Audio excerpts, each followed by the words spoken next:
नमस्कार. आज आपण गव्हाचं पीठ वापरून नेवऱ्या कशा बनवायच्या याची रेसिपी पाहणार आहोत.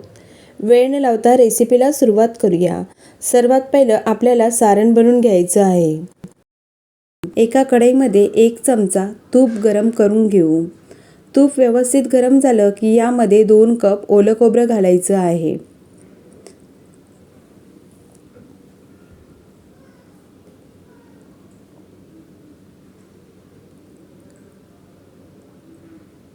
हे खोबरं आपल्याला 1 ते 2 मिनिटसाठी स्लो फ्लेमवर परतून घ्यायचं आहे.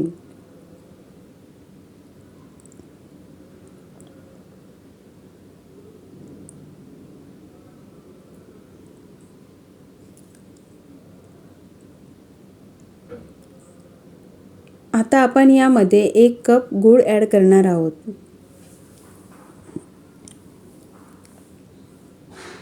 गूळ आपल्याला खोबऱ्यामध्ये व्यवस्थित मेल्ट होईपर्यंत परतून घ्यायचं आहे.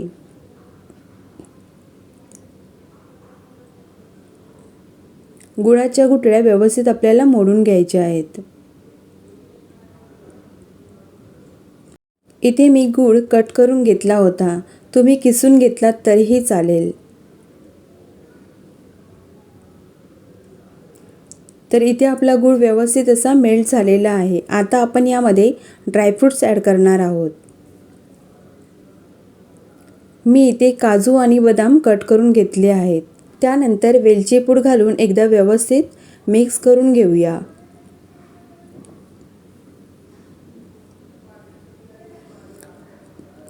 तर इथे आपलं सारण तयार आहे. त्यानंतर आता आपण पीठ भिजवून घेणार आहोत. त्यासाठी एका परातीमध्ये 1 वाटी गव्हाचं पीठ, थोडंसं मीठ आणि 1 चमचा तेल घालून आपल्याला हे छान असं मिक्स करून घ्यायचं आहे.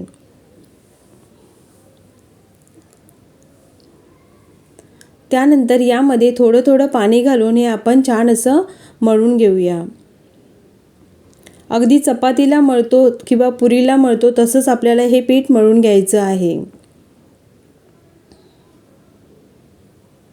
पीठ मळून झालं की यावर थोडंसं तेल लावून आपल्याला हे 15 ते 20 मिनिटं झाकून ठेवायचं आहे.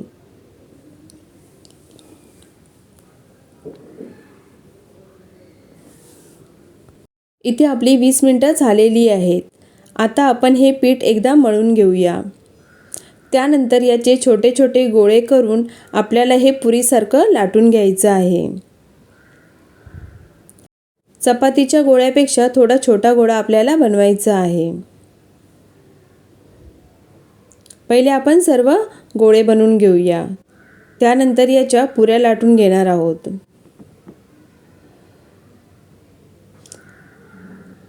पिठाच्या गोळ्याला थोडंसं पीठ लावून लाटणीने आपल्याला हे लाटून घ्यायचं आहे.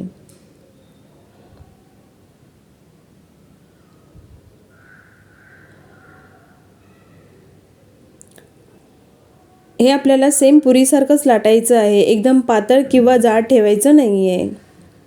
मीडियम साईजमध्ये आपल्याला हे लाटून घ्यायचं आहे.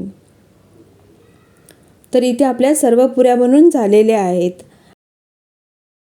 आता आपण बनवलेल्या पुरीमध्ये सारण भरून याच्या नेवऱ्या बनवून घेऊया.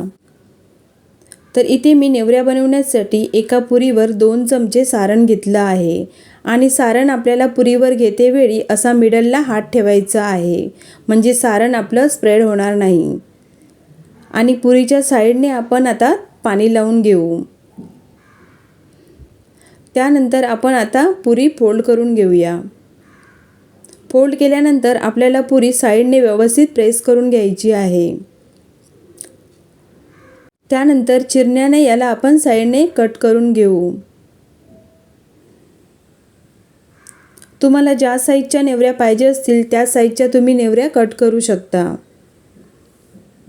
अशाच प्रकारे आपण सर्व नेवऱ्या कट करून घेतल्या आहेत. आता आपण यांना फ्राय करून घेणार आहोत. इथे मी एका कढईमध्ये तेल गरम करून घेतलं आहे.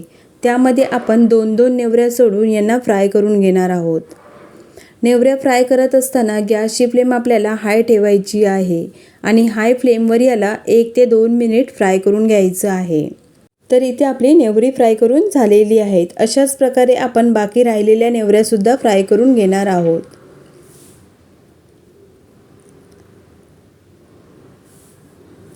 तर आजची ही रेसिपी कशी वाटली मला नक्की सांगा. आवडली असेल तर लाईक करा, शेअर करा आणि सबस्क्राईब करायला विसरू नका. व्हिडिओ पाहिल्याबद्दल धन्यवाद. तोपर्यंत बाय बाय.